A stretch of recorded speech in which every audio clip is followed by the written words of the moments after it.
Okay, wonderful. Well, welcome to the First Impressions program. I'm getting ready for another program I do that starts with a first as well. I'm Nancy Daniels. I'm a K-State Research and Extension Specialist in Community Vitality. And I'm really grateful to you to come to you by Zoom from my den in Topeka, Kansas. It makes for a lot shorter commute at the end of the evening. And it's kind of nice because we'll have a recording at the end of the evening as well.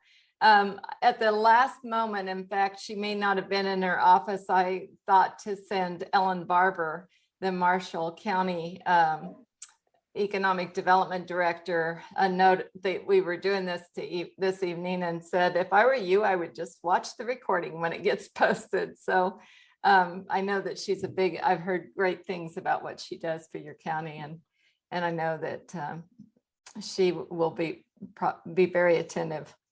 Okay, so I'm going to share my screen and show you the process and give you a little information about this. I'm seeing lots of things. Just a second. We do plan to repaint that water tower in the next year or so. Oh, that's wonderful. Yeah, no, I hadn't even thought about that, but you can see what the photos show you, don't you? And I hadn't even considered that to be a problem. So I do think that a lot of what gets shown is shown by a emotionless photo. And I don't think that we'll probably tell you anything tonight that you haven't thought yourself. So here's what the process was. Since 3 out of 5 of you were in the process, you know that Byrne asked for the first impressions and Beattie agreed to be its partner. It's a 45-minute drive. And that's just about what we asked for. In fact, Byrne chose you. They hoped that you would accept being their partner. Let's see, I'm trying to get a better view of my photos.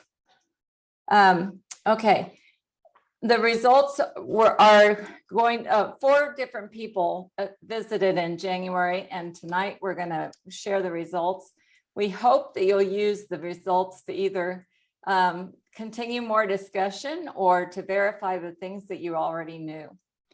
And you will probably hear things tonight that you just plain don't agree with. If you don't agree, then be curious about why somebody would have thought that, and consider what they're, they might just plain be wrong, but we can consider whether it's worth changing or worth changing the perception.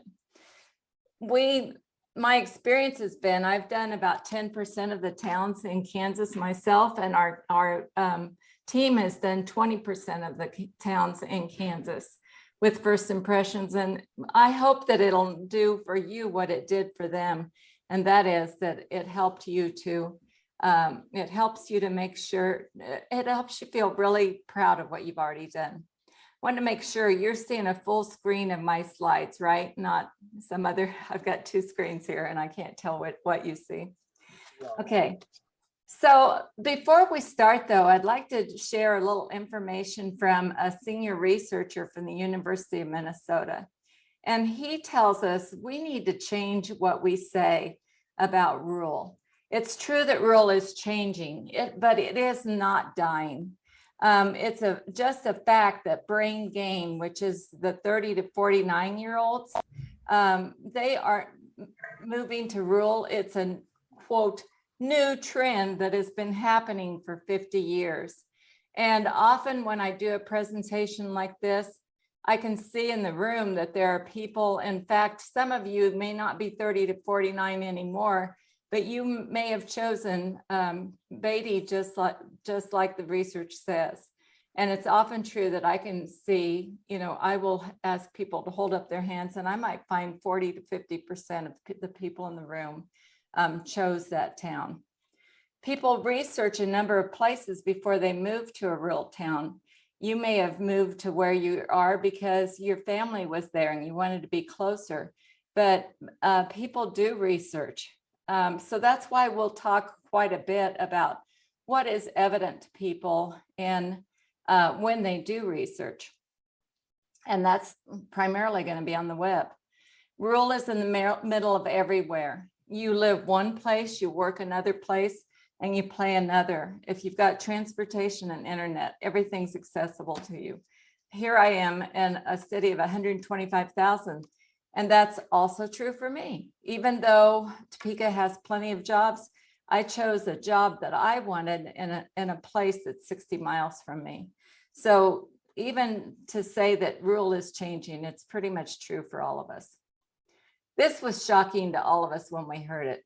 Can you imagine that almost half of Kansas households moved in the 4 years between 1995 and 1999? Then as a second issue, in a survey of newcomers to rural areas, and this was a Midwest state, I think it was Minnesota and Nebraska. It might have only been Nebraska. They did a survey and they found that the reason people move rural are for the simpler pace of life, the safety and security, the affordable housing, outdoor recreation, quality schools, and believe it or not, a job is not in the top 10 reasons. Communities can work together, attract newcomers, and create quality of life for everyone. But even without that, you just want it to be a great place to live because you're there and the people that you love are. One thing that has really surprised me as I've traveled for K-State the last 7 years is to find out how true this is. In small towns, we don't know each other. We know the people that we know very well, but there's a lot of people in town we don't know. And so Ben urges us to get to know each other, invite people to a newcomer's meal or just to events in particular. If you bring 2 people to a 200 citizen town every year, in 10 years, you'll have a 10% increase. It really matters. And it's a challenge with housing. In every single town, it's a challenge with housing, but it is achievable. We are our own worst enemies. We have to monitor what we say and what our customer service is. It really matters not only to others, but to ourselves as to what we feel about our town. And finally, don't say you have to live here 20 years to be an insider, and then don't act like it either. This is really interesting, and I think it requires us to shift our thinking just a little bit. The data show that 75% of rural homeowners are baby boomers or older, and 30% are over 75. So what that means is, you know, the house that we might have raised 2 to 4 children in that might have 4 bedrooms is now pretty darn empty. And so if we could just free up those big houses and create some, you know, we are the generation that has the money. If we could create some smaller retirement housing, maybe duplexes or maintenance free for those of us that don't want to maintain that big house anymore, then housing will be freed up for other families to move back. And if you want to see Ben's call, it's several years old now, but it's a link on our website. And as I say, you don't have to take this down. You'll have this link on our K-State website tomorrow, and I'll send you a link. So it was a bad year to take a census, wasn't it?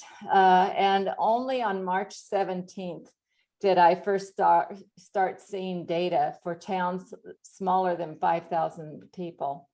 And in fact, I had to change the data that I used for you because the data that I normally use isn't even available yet.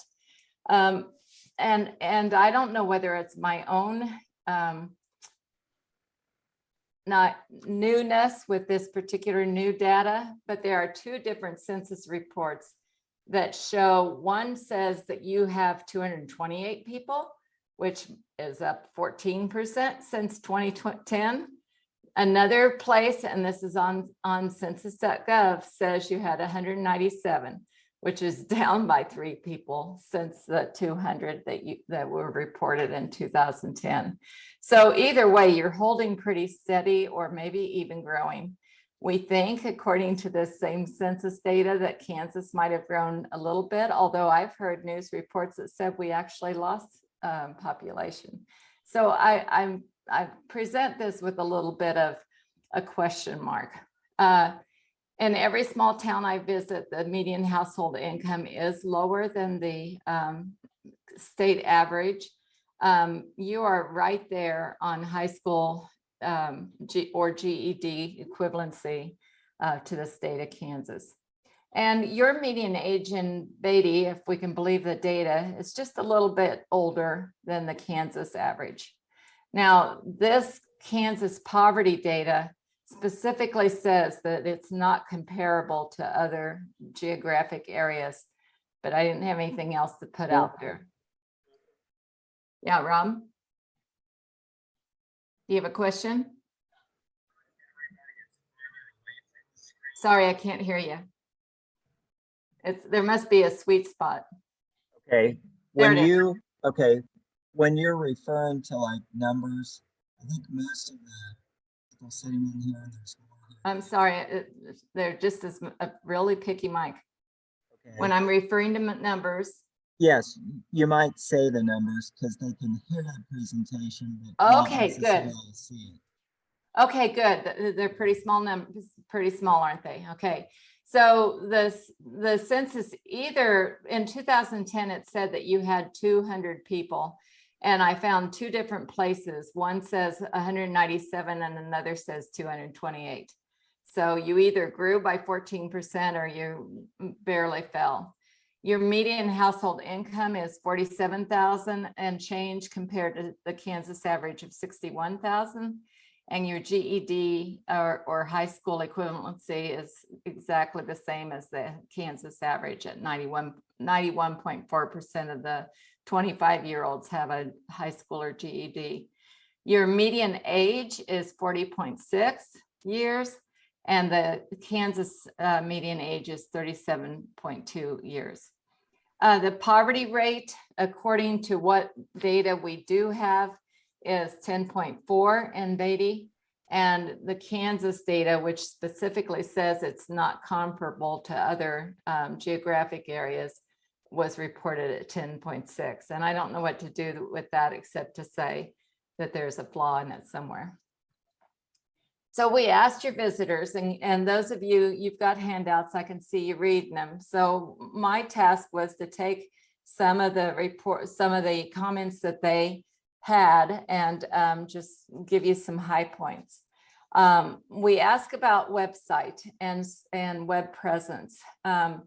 None of us found a city website, but they found other national websites like Wikipedia, Travel Kansas, MapQuest, and Legends of Kansas. Another person said they found it easy to find historical information, but not much on the current state of the city. They saw a Facebook page for the Beattie Milo Festival truck show with 500 followers with a pretty impressive video of all the trucks and 6.2 thousand views of the videos on that Milo Fest. So that's pretty cool. And I did not actually find that. So if whoever runs that site, you might see if you can index it a little bit better and I don't know how this is done, but so that it comes up when you look for Beattie, Kansas. I think maybe the Kansas part is the part that was missing. I'm not sure. On Facebook, I often find a page called Things to Do in blank Kansas. And this is a Facebook generated page. And in one of the larger towns, they tell me that it's very easy to take it over and personalize it to your community. I don't know if it's worth it to you. The places that they refer you to are all in Manhattan or Fairbury, Nebraska. So it's not doing you much good. As long as it's not doing you any bad, that's okay too. On Facebook, as I said, the Beattie Milo Festival did not show up when I asked for Beattie, Kansas or Beattie, Kansas, spelled out as KS or fully spelled out as Kansas. We did find Beattie, Kansas, and JD Construction and Beattie Rec in a search of Facebook pages that were related to you. Okay. We asked the visitors, as those of you who did this know, to go around and see all the entrances, be intentional about going to all the entrances. They saw nice welcome to Beattie signs on both entrances. They saw a bit of storm damage in January that wasn't cleaned up. And they noted that you could tell it was a very agriculture focused community. The streets are in good repair and all the lawns and homes seem to be mowed and taken care of with nice landscaping, except for the storm damage. The city signs at 2 of the 3 entrances were very nice, but lacking in landscaping. Isn't that interesting how one person saw it entirely different than the other in terms of landscaping? It's up for you to decide. So here's the pictures that I took of Beattie. And believe it or not, that says welcome to Beattie on that picture up there. Downtown businesses, we spend most of our time talking about this since that's a lot to do with how you feel about your town. Just a second, I'm still trying to get it to show me what I want to show it. The 2 service station areas are nice to see and attractive. You, like all of us, have empty storefronts that are unattractive, and the suggestion was made that maybe the window fronts could be dressed and maintained even if they no longer house the business. The suggestion to make display windows from the museum artifacts would be attractive. The restaurant was closed but looked inviting, and the menu looked good, and posting it outside was a nice idea. The library door was opened but unmanned. The inside was not nice. I'm curious about those chuckles. Is that something that you have also thought about your library? Never thought unattractive, but they have been. It's kind of funny that there's quite a few things I read in the paperwork that it's like when it comes to the landscaping, and I think, well, if you'd have seen it in June, the whole town looks different because we do have landscaping out. And then the library, they've been working like dogs up there for the last couple of months. It really looks a lot different now than it probably did in January. Interesting. You've already done quite a bit of stuff. So. Good. Yeah. And that is the truth. Sometimes I've wondered, now this year we could have put it off if you guys wanted to put it off, but I have wondered about doing these in the winter time. But the only thought I've had, well, first of all, I can't get to all the people who wanted to have them if I don't use the winter. But secondly, you're both in the same shape. You're both seeing each other in January. So, yeah. So maybe it's a shame I don't take indoor pictures. We might have seen quite a difference between January and March. In the downtown business area, here's some pictures that we took. And I don't know whether you can see them from that distance, but it's kind of striking to me that things do look nice and clean. They talked about the businesses that they saw there: a bank, a hair and barber salon, a construction office, a water district building, a cafe, a co-op, Twin Valley Services building, Blue Valley building, and several homes that appeared to be trucking businesses.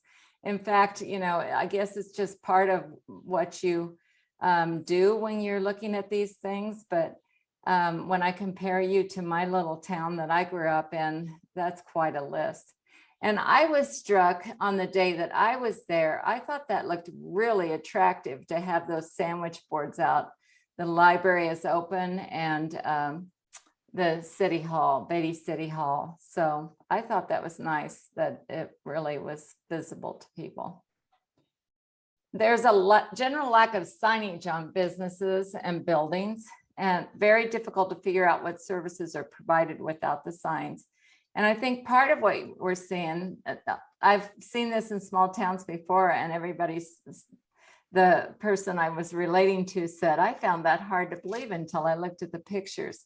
I think when we see empty buildings, we're not quite sure whether they're open or not. And sometimes they look kind of open. So I think that's what they're talking about in terms of signage.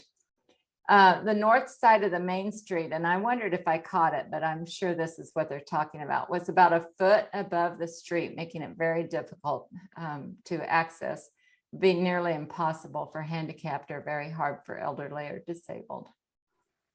This is quite a beautiful building, and just, well, several beautiful buildings, really nice assets. More pictures. You can see how clean it looks. We ask in the form, if you see it there, we gave them some ideas of some amenities to look for, like drinking fountains, benches, public restrooms, trash receptacles, and Wi-Fi. And at my first, I always think back to 70 cities ago.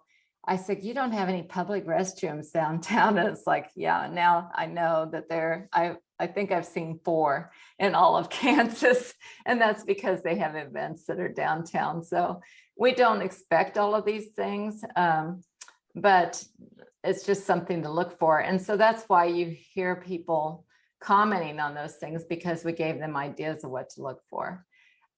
You've got a park on Main Street. And again, they knew it was January. They knew that's why the restrooms were closed. When I was there, I stopped into the construction office and they let me use the restroom. People are always nice about that. But the comment was made how nice that it had public handicapped accessible restrooms. And now I have a real appreciation for what it takes to put in a restroom in the park. As the mayor of Topeka said when they wanted to put in a new restroom in one of our parks, good Lord, that's more than I paid for my house. And it no doubt is more than he paid for his house in 1950. Nice paths and equipment that is well maintained. It has a shower house, a shelter house, trash receptacles, water hydrant, and some decorative lights and benches. And that is a really beautiful park. Did not see any Wi-Fi. However, you could park on Main Street and walk anywhere. No difficulty in finding parking spots. No, only parking at the park was on the street. Landscaping, this is the same person who really missed having more landscaping. We asked about other retail shopping areas, and I think somebody even made a comment, but in fact, what I tell your visitors is that really doesn't apply to Beattie, because it's usually that place down at the highway where there's a Dollar General or a Quick Stop, and you don't have a separate other retail shopping. Industrial parks, the co-op and Studer Trucking are evident. So it's unclear to the visitors whether there is more industrial land. Rob, thanks for the great pictures. You did a lot better job than I did. And it's just, you know, those are big equipment, and it's so difficult to make them look neat and lined up, but they really are nicely lined up with, I would expect at least a spare shopping bag blowing around someplace, and I just don't see it. But in fact, industrial parks, you know, you shouldn't worry about signage, because a drive-by is not how people are going to find you.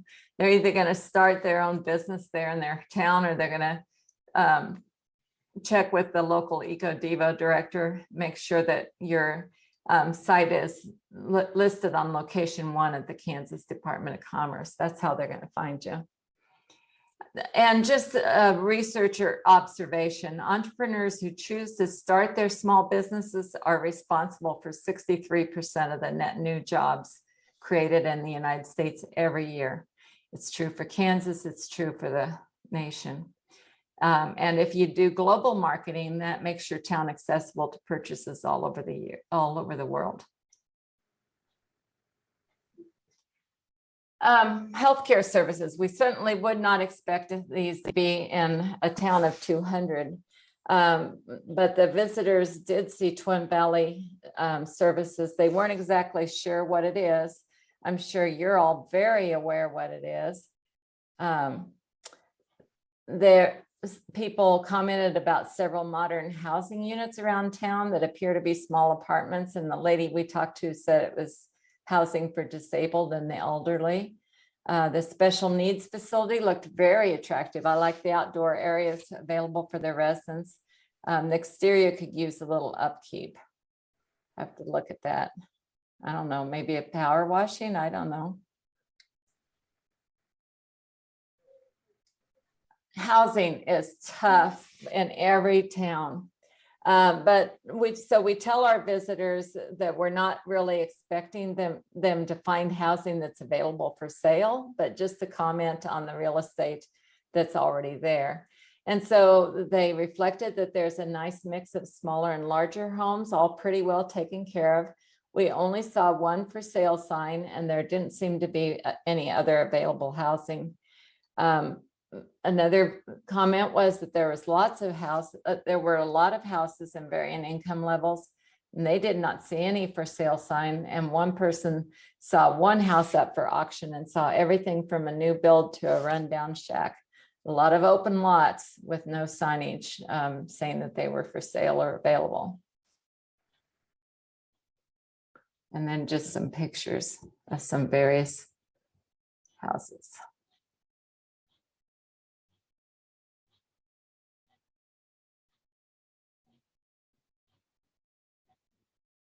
Rental housing. The visitors said they did not observe any rental properties or find anything on the internet. These are my comments, which are from your visitors when you briefed me on the community. Is it called Goodtard? Estates has 8 apartments, which are single family dwellings, not limited to income eligible.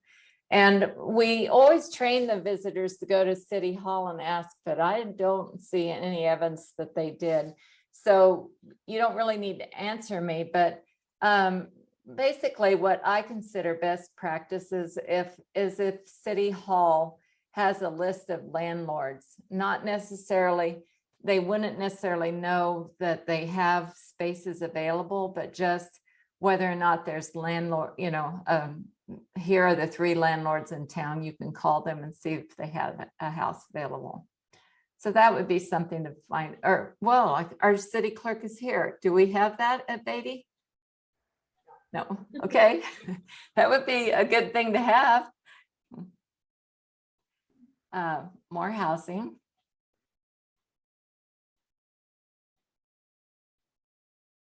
Whoops.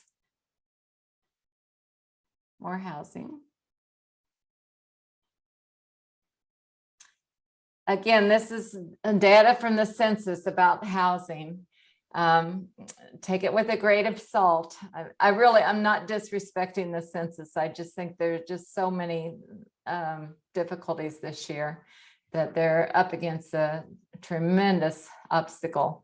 But what they think you have is 95 houses, and almost 74% of them are owner occupied, compared to the state of Kansas, where it's 2/3 of the state has owner occupied. That tends to bode well for maintenance. I chose some new data that I've never used before because I thought it might tell us a little bit about the population in terms of their access to transportation. Out of those 95 households, only 4 of them have no vehicle available to them, and 4 of them have no telephone available to them. 89% of the households have a computer, and 87% have an internet subscription. And the average travel to jobs is about 20 minutes, so very modest. All the visitors, in terms of schools, all the visitors were under the impression that you were in the Marysville School District. But what you folks told me was that you have access to any of 3 school districts, which I think is pretty amazing. Axtell, Frankfort, and Marysville. Where do we have school choice like that? Again, if only we had some website or Facebook or some way of telling the outside world that that's an option for you. Childcare is an important issue, and we're hearing it over and over and over across the state. In the early 90s and through 2004, I worked on early childhood issues. And we screamed and cried that it had so much to do with employment, but it wasn't the problem that it is now. Now everybody understands that childcare is holding up our employment. So we don't actually see childcare when a first impressions visitor goes there, and we don't expect to. So the answer is we did not see any, but one home on Main Street appeared to be set up for childcare. And again, we train visitors to ask at City Hall whether City Hall has a list of providers. I mean, what we're interested in is just to help a new resident or to help a potential resident know where there's childcare. And frankly, I haven't mentioned it yet because we don't have a website, but one of the best practices that I saw just down the road from you in Blue Rapids and some of those towns in Marshall County, I've been using it as an example since then. When we live one place, we work another one place, and we play another place. If you were to have a website, then the best practice would be to put on your website, it's 20 minutes to 3 hospitals, or it's, we have access to choices of three elementary schools or whatever. But basically just to make it really apparent to people, we have access to anything you want. They just don't happen to be in our town. In Topeka or Overland Park, it's going to take you 20 minutes to get to the hospital too. So no big deal. In Marshall County, which is the best data we have, according to Child Care Aware, this isn't a bad number. You have about 74% of the child care that you need, the child care positions that you need in Marshall County. In some communities, they have more than they need, believe it or not. I think those are very small counties. And in other communities, they have as little as 30% of the slots that they need. We always ask about faith and religion. It's important to the community. And you have 2 very well-kept churches, the Methodist and the Catholic. Civic life. They didn't see anything besides the Twin Valley building. There was a sign blown down. I'll bet it's up by now, laying on the ground that said Beattie, a community with pride. I included this comment because I thought it would be important to know if it was true, but I couldn't see what the problem was. This visitor said they did not know what Twin Valley Services was, but they Googled it. It's a developmental services area, but the website is not valid. And so I couldn't emulate that response. So I don't know what the problem was. Nice museum. Pretty cool. Streets were pretty good. The street signs were good. I saw they seemed uniformly good there. I think it's amazing you have a community center. What an asset for a community your size. City Hall is located in the library building, but both were closed when we were there. Did not see any information online if we were trying to move into town, like a list of services or businesses, or what service providers were around. Excuse me. In Oldsburg, Kansas, I was really struck because their downtown doesn't look any different than yours. And mind you, they didn't have it on site on a website, but they could hand you a little booklet that had an unbelievable number of businesses there. But they were businesses like a ditch digger, an electrician, a plumber. All of those were businesses out of their homes. And it kind of was amazing in terms of how you felt about the town. From my perspective, probably had a bigger impact on Oldsburg than anybody else to know all that was happening inside their town.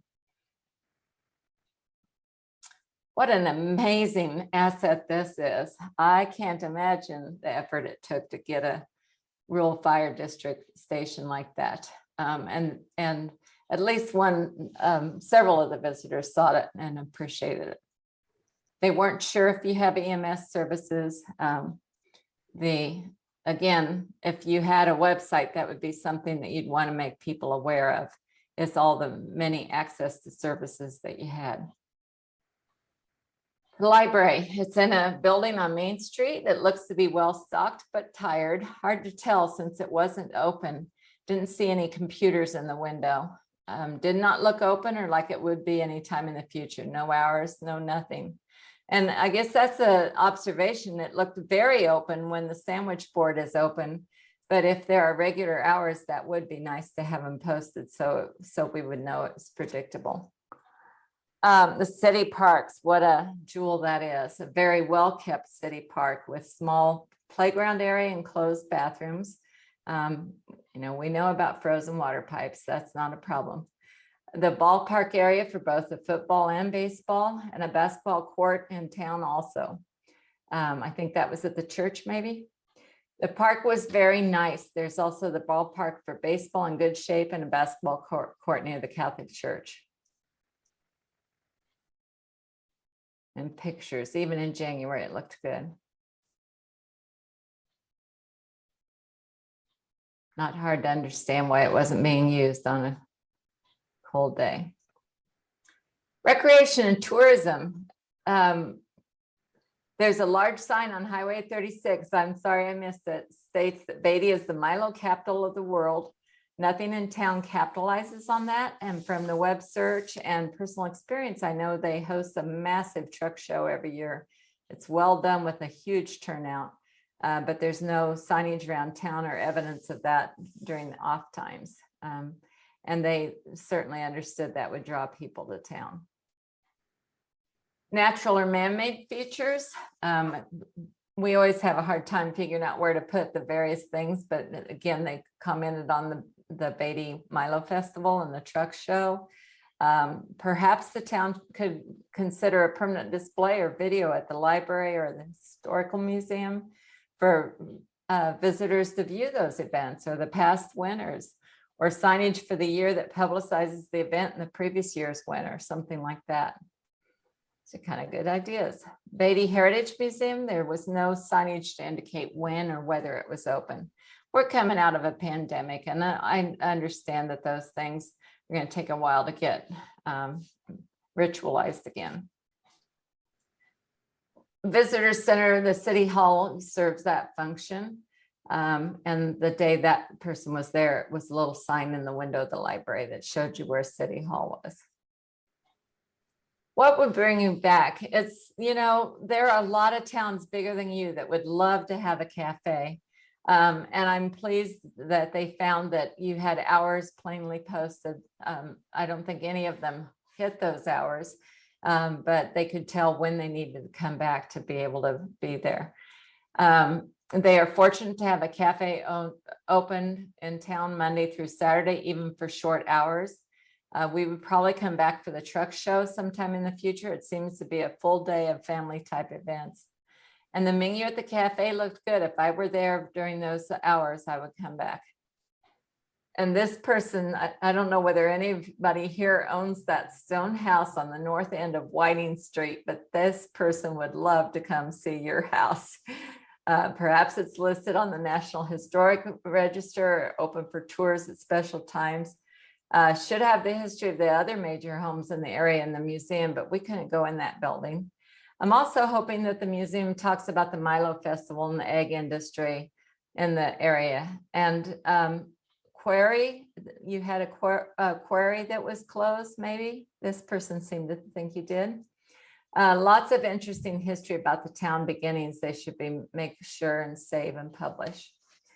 Most positive observation, lots of industry to keep the economy moving. They host a well-known event annually to bring people to visit.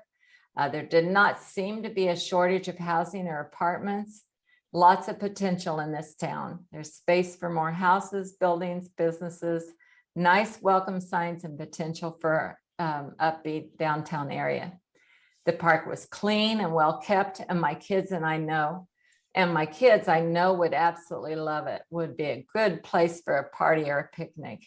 I can imagine our feelings about the whole town would be different if we were there on a warm day and that park was full. They they assumed a declining population. The evidence doesn't seem to indicate that. Empty store, this is about biggest obstacles or challenges. Declining population, empty storefronts, need to put better signs around town for the buildings. Revitalization of Main Street, put some focus on landscaping projects and perhaps address year-round landscape beautification, marketing and signage. The town is very spread out and needs some new buildings and updated facilities and a reason for people to come to Beattie. There's not much of a draw to bring anyone to town that I could see. No real areas of work or housing available. What will you remember? Absolutely love that old stone house. We'll come back just to tour that. It's awesome. And another person said, I think I should visit in 6 months to see the town in another season. And this is actually was submitted by a visitor, this town, the town at sunset. So it was a beautiful sight for sure. And that same visitor sent this picture. There was a fox that made him or herself known. And we asked them, what will you remember? And this person said, I will remember that fox staring at me from the elevators. Another person said, I will remember the park. And if we are in town again with kids, most definitely we'll stop. Unfortunately, I'll also remember there basically being nothing else to bring me back. So I resisted doing this for a long time, but my colleague says that people like some recommendations. And from my perspective, having seen 70 towns, I think that the most important aspect of small towns is that sense of community. So anything you can do to create opportunities to bring the community together, to know each other well, is just a wonderful thing. And your broadband internet is just a huge, huge asset. Anything you can do to make that visible to people. We recently switched from Verizon, which covered almost the entire state, to T-Mobile because we could get on our son's plan. And he warned us that when we got onto T-Mobile, we would have decreased activity. I would just tell you that, you're a blank spot for T-Mobile. So it might be good to because I, as a visitor, was thinking there was no internet. No, just no internet for me. No coverage for me. So, anything you can do to make the Wi-Fi visible to people. In Baldwin City, when we talked about Wi-Fi, they said, we actually have Wi-Fi, public Wi-Fi available, but now that you mention it, we don't make it apparent to anybody. So, little signs. Wi-Fi we're all on our phones constantly, and having a Beattie Wi-Fi network that welcomes you into town just feels like a welcome mat. Obviously, you've put a lot of work in on you've already implemented making the library a community project. So it was just tired from the pandemic, and it's time to come back. And then, if keeping in mind that website issue or Facebook issue, if we could just find somebody who thought that was fun, to make your assets more visible to the world and to tie the community together a little bit would be a great thing. And boy, I'll tell you, I went to one community, Lindsborg, Kansas, where every window sparkled. And I realized, oh, that's what they mean by window washing. It's just been a dirty old winter, and a good downtown window washing goes a long ways to make things sparkle. So thank you to our visitors. You're all there in the room, and I really want to thank you for the time you put in on visiting Burn so that they could participate, and thank you for coming tonight. I'm going to leave you the opportunity to visit among yourselves about what you learned tonight, but if you'll give me just a few more minutes, I'd like to talk about a few other assets that we can bring you. I love to talk about asset-based community development. If we let ourselves, we can only talk about the problems in our town, but in fact, on every side, on the other side of every problem is an opportunity. And if we move in the direction of those conversations, then we will improve our town. The Kansas Pride program, you are a Kansas Pride community, so you know what Kansas Pride does for you, and I hope you'll continue to reach out to us. We'd love to help Beattie. Youth Community Perceptions is a community assessment tool, much like First Impressions, except that the youth assess their own communities. It's a great way for 4-H clubs and church youth groups, scout groups, or other youth groups to have some community impact on the community.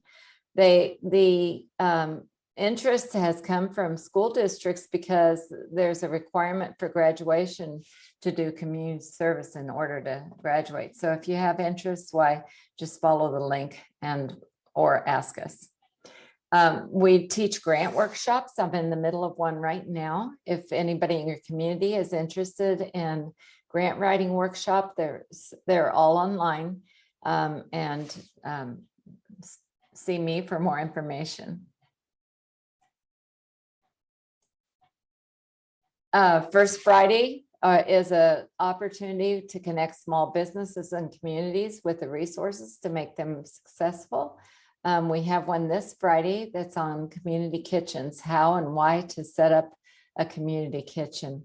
If you're interested in that, we also have all the recordings online at the link noted on the screen. Small Biz Survival is just a great little newsletter. They come out once or twice a month, maybe twice a month. And everyone has something pertinent in it. Notice this article is about Zoom towns, attracting and supporting remote workers in rural small towns. And I would tell you that K-State Research and Extension is working with Utah State to provide remote certification of online workers so that people can work and live anywhere they want to. In fact, what the data tell us is that Americans under age 30 are the only group whose top desired place to live is not rural. And even for them, rural was number 2. And so, don't assume that nobody wants to come to your community, because in fact they do. This is a Gallup poll from 2020, from late 2020. And the same, or from Upwork in October of 2020, the pivot to remote work is the biggest, fastest transformation of the labor market since World War II mobilization. This resource is the Kansas Department of Agriculture, and they are happy to help you do a strategic thinking about what kinds of agriculture businesses you might want to search out for your region. And finally, the Rural Grocery Initiative, or the Kansas Healthy Food Initiative, is there to help us access healthy food and improve health and economic development for Kansans and their communities. So I'm going to leave you with that, and hope that now that you know me, you will reach out to us or to your Kansas Pride coordinators. And thank you for joining us.